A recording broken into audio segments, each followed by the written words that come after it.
Bom dia. Boa noite. Estou eu aqui mais uma vez. Vou tentar gravar a aula de hoje. Como eu já disse, eu sou resistente nessas tecnologias e eu não sou muito habilidosa para isso. Eu escolhi como assunto para a gente refletir hoje, falar sobre algumas coisas que é muito comum na nossa vida. Eu queria falar sobre achados e perdidos. Nós vivemos numa época, num período, eu acho que sempre foi assim, que as pessoas perdiam algumas coisas. Você perde documento, perde uma joia, perde dinheiro, perde oportunidades, perde tanta coisa. E tudo que você perde gera uma angústia, uma tristeza, uma dificuldade. Mas como é bom quando a gente encontra. Como é bom quando a gente encontra algo perdido. E eu vou ler aqui no capítulo 15 de Lucas. E o autor aponta aqui 3 perdas. Ele explica por que houve a perda. Ele explica na sequência como aquela perda foi recuperada. E ele explica o resultado que ao recuperar essa perda você tem. Então vamos ler o capítulo 15 de Lucas até o verso 21, o 24. Ele diz assim: todos os publicanos e pecadores estavam se reunindo para ouvi-lo, para ouvir Jesus. Mas os fariseus e mestres da lei o criticavam. Este homem recebe pecadores com eles. Tipo assim, Jesus era santo, né? E por que ficava tanta gente pecadora com ele? Então Jesus lhe contou esta parábola. Por que que Jesus aceitava, convivia e sentava com aquelas pessoas? Olha a primeira parábola. Qual de vocês, que possuindo 100 ovelhas e perdendo uma, não deixa as 99 no campo e vai atrás da ovelha perdida até encontrá-la? E quando a encontra, coloca-a alegremente nos ombros e vai para casa. Ao chegar, reúne seus amigos e vizinhos e diz: alegrem-se comigo, pois encontrei minha ovelha perdida. Eu lhes digo que da mesma forma haverá mais alegria no céu por um pecador que se arrepende do que por 99 justos que não precisam arrepender-se. Na sequência, a partir do verso 8, ele começa a parábola da moeda perdida. Algumas traduções chamam de dracmas. Ou qual mulher que possuindo 10 dracmas e perdendo uma delas, não acende uma candeia, varre a casa e procura atentamente até encontrá-la? E quando a encontra, reúne suas amigas e vizinhas e diz: alegrem-se comigo, pois encontrei minha moeda perdida. E eu lhes digo que da mesma forma há alegria na presença dos anjos de Deus por um pecador que se arrepende. No verso 11, vai falar de outra perda. Ele diz assim: e Jesus continuou. Um homem tinha 2 filhos. O mais novo disse ao pai: pai, eu quero a parte da minha herança. Assim ele repartiu a sua propriedade entre eles. Não muito tempo depois, o filho mais novo reuniu tudo o que tinha e foi para uma região distante e lá desperdiçou seus bens, vivendo irresponsavelmente. Depois de ter gasto tudo, houve uma grande fome em toda aquela região e ele começou a passar necessidade. Por isso, foi empregar-se como um dos cidadãos daquela região, que o mandou para o seu campo a fim de cuidar dos porcos. Ele desejava encher o estômago com as vagens de alfarrobeira que os porcos comiam, mas ninguém lhe dava nada. Caindo em si, ele disse: quantos empregados do meu pai têm comida de sobra, e eu aqui morrendo de fome? Eu me porei a caminho e voltarei para o meu pai, e lhe direi: Pai, pequei contra o céu e contra ti. Não sou mais digno de ser chamado teu filho. Trata-me como um dos teus empregados. A seguir, levantou-se e foi para o seu pai. Estando ainda longe, seu pai o viu e, cheio de compaixão, correu para o seu filho, abraçou e beijou. O filho lhe disse: Pai, pequei contra o céu e contra ti. Não sou digno de ser chamado teu filho. Mas o pai disse aos seus servos: depressa, tragam a melhor roupa e vistam nele. Coloque um anel no seu dedo e calçados novos em seus pés. Tragam um novilho gordo e matem-no. Vamos fazer uma festa e alegrar-nos. Pois esse meu filho estava morto e voltou à vida. Estava perdido e foi achado. E começaram a festejar o seu regresso. Então nós temos aqui 3 histórias curtas, chamadas de parábolas, que foram contadas pelo próprio Jesus para aquela multidão que sentava, que aprendia, que fazia perguntas. Então a primeira história que Jesus contou, a história da ovelha, que vai no começo do capítulo até o verso 7. E o texto diz que aquela ovelha se desgarrou. Ovelha é um animalzinho que vive, que caminha em grupo. Então a ovelha anda no seu rebanho e o pastor cuidando. E outros textos bíblicos diz que o pastor cuida, leva para beber água limpa, leva para comer a melhor pastagem. E aquela ovelha vivia naquele grupo, eram 100 ovelhas. Mas ela se desgarrou. O que é se desgarrar? É sair do grupo, sair mais um pouco, daqui a pouco perde a noção da distância e se afasta das demais. O que é que afastou aquela ovelha do grupo? Foi o encanto e as pastagens do mundo. Ela que era levada para comer as melhores pastagens, de repente ela viu uma pastagem e ela foi experimentar. É interessante que se a gente trouxer isso para os nossos dias, quantos de nós está aqui tendo a melhor pastagem e se desgarra para ir experimentar uma pastagem do mundo? Mas o pastor, ao contar as ovelhas, percebeu que faltava uma. Então ele deixou as 99 e foi procurar essa uma perdida. E o bom dessa história toda é que ele achou a ovelha perdida. No verso 6 diz que ele achou a ovelha perdida. E quando ele voltou com essa ovelha perdida, ele fez uma festa para comemorar a recuperação da ovelha. Primeiro, não só pelo valor da ovelha, porque quem tinha 99, uma parece não significar muita coisa, mas ele amava aquelas ovelhas. A ovelha fazia parte do seu rebanho.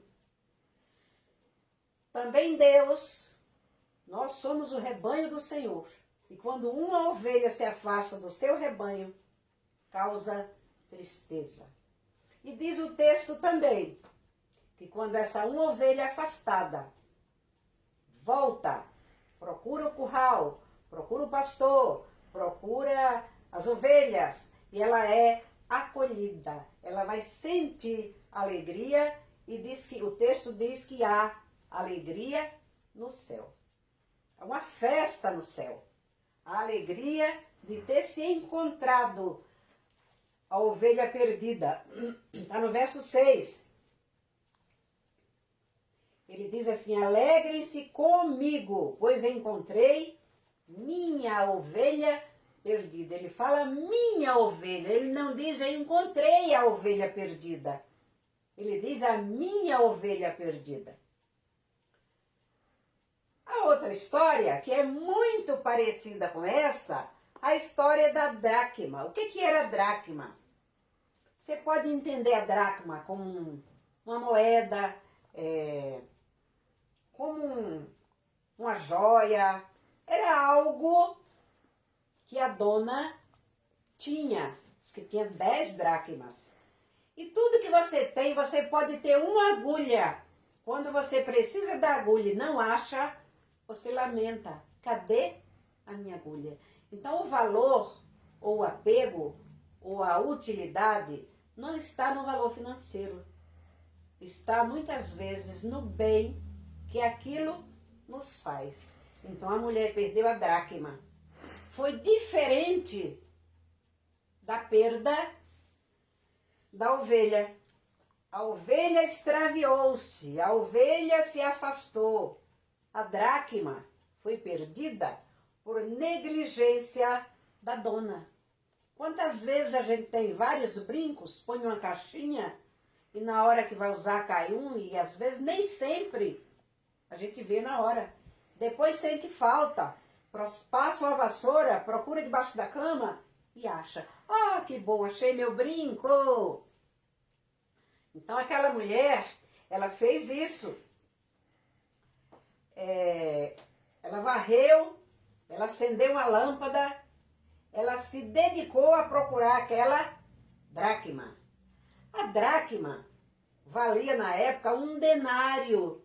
O que era um denário? Era um salário bom por um dia de trabalho. Então, se você pensar bem, trazendo para os dias de hoje, seria uma perda significativa perder essa dracma.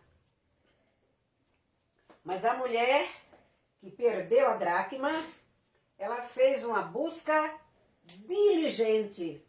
Ela chamou alguém para ajudá-la, ela procurou e, conclusão, no verso 9 e 10, ela diz assim, ó.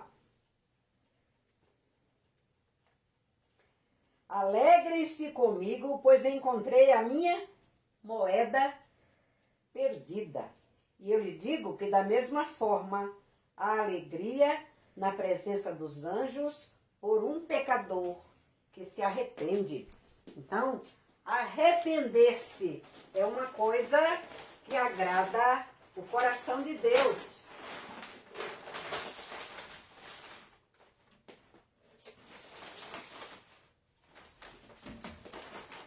Será como você está fazendo aqui? Bem agora. Lá em cima. Não sei tanto. E o que essa mulher fez para comemorar o achado da... Vou para os outros.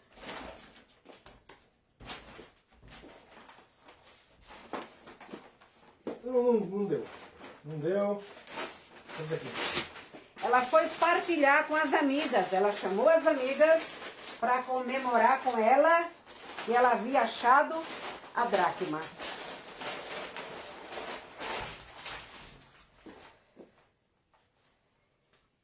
Alegrem-se comigo, pois encontrei a minha moeda. E é interessante que o texto diz que da mesma forma há alegria na presença dos anjos por um pecador que se arrepende.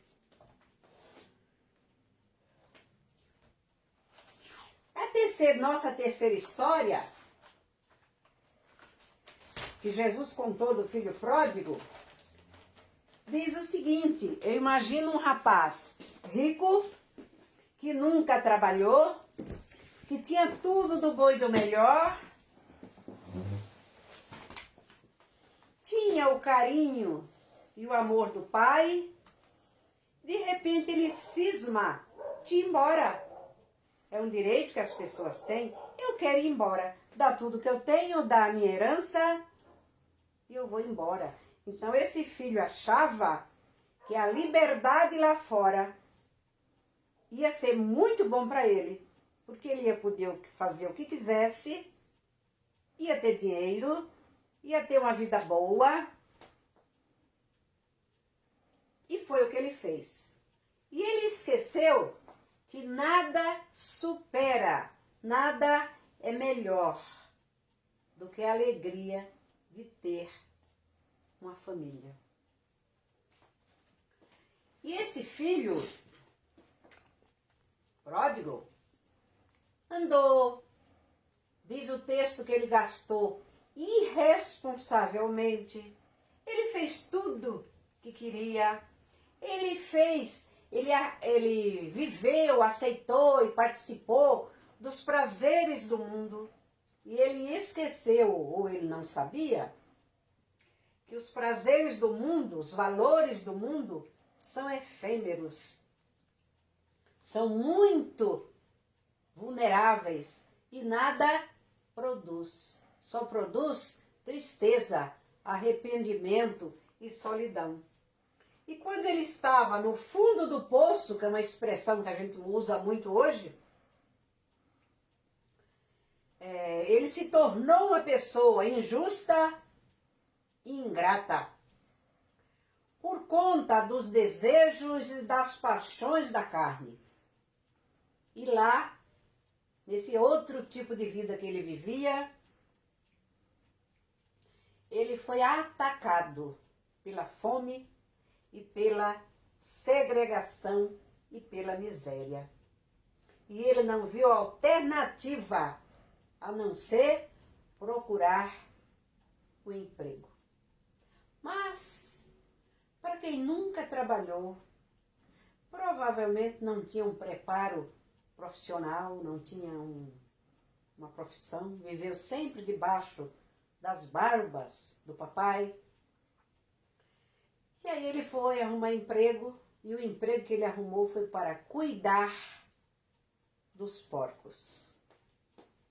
E nesse serviço onde ele cuidava de porcos, ele passou muita humilhação. Está no verso 17 ao 19, que diz assim, ó: caindo em si.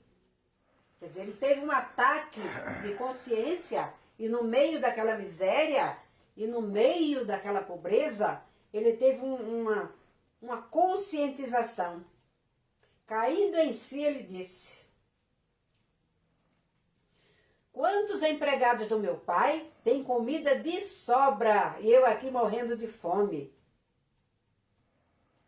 O verso 16, antes desse, diz assim: ele desejava encher o estômago com as vagens de alfarrobeira que os porcos comiam, mas ninguém lhe dava. Muitas vezes nas nossas mesas, repletas de comidas, farturas, diferentes misturas, e alguém chega e senta e diz assim: o que tem para comer? Isso de novo? Então esse rapaz estava pior, porque ele não tinha nada. Ele desejou aquilo que o porco comia. Então a humilhação que ele passou foi muito grande. Humilhação, vergonha, fome e necessidade. Ele sofreu demais. E em meio a esse sofrimento, em meio a essa tristeza, ele teve um ataque, uma conscientização, E ele diz assim, ó, no verso 18, eu me porei a caminho e voltarei para meu pai.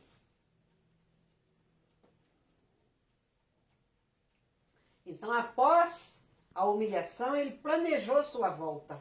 E ele confiou no amor do pai.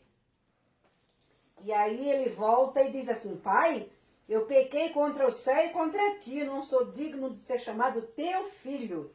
Trata-me como um dos teus empregados. Isso foi o que ele planejou dizer para o pai. E aí ele levantou-se e foi para o seu pai.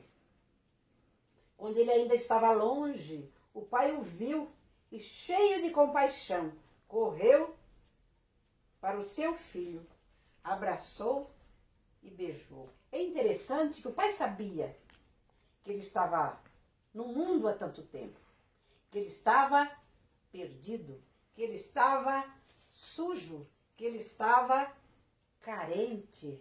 E o pai foi e abraçou. E é interessante porque ele saiu da miséria que estava para ir atrás do pai, ele também foi confiando no amor do pai. E aí houve uma situação de restauração e de perdão. O pai o perdoou e ele foi restaurado. Então houve aí a festa do perdão. Então o abraço do pai e a alegria da festa.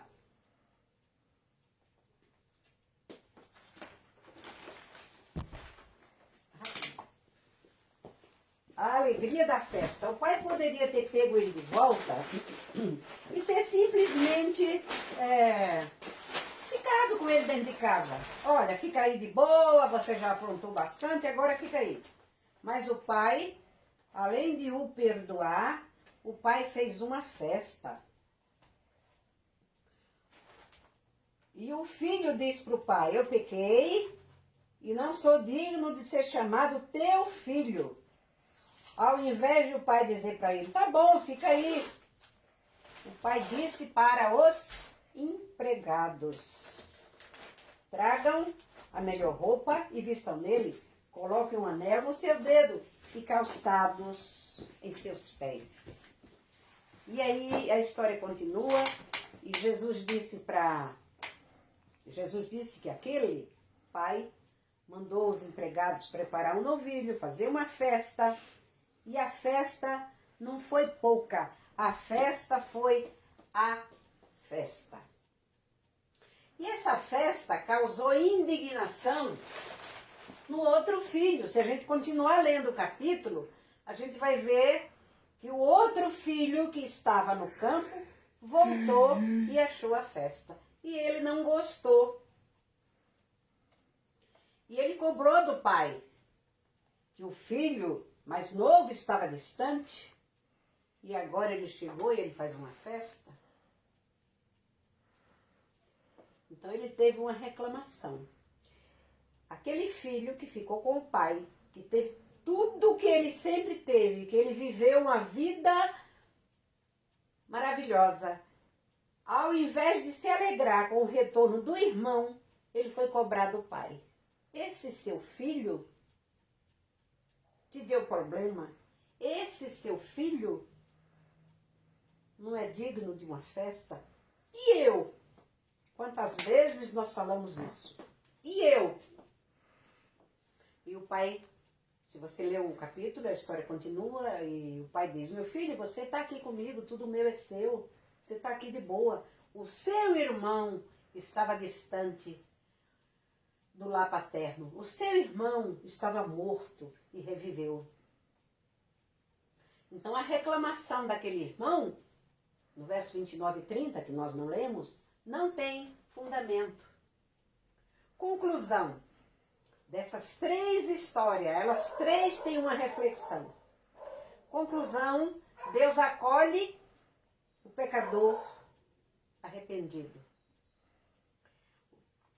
No final de cada parábola dessa, diz que o céu e a terra se alegram por um pecador arrependido.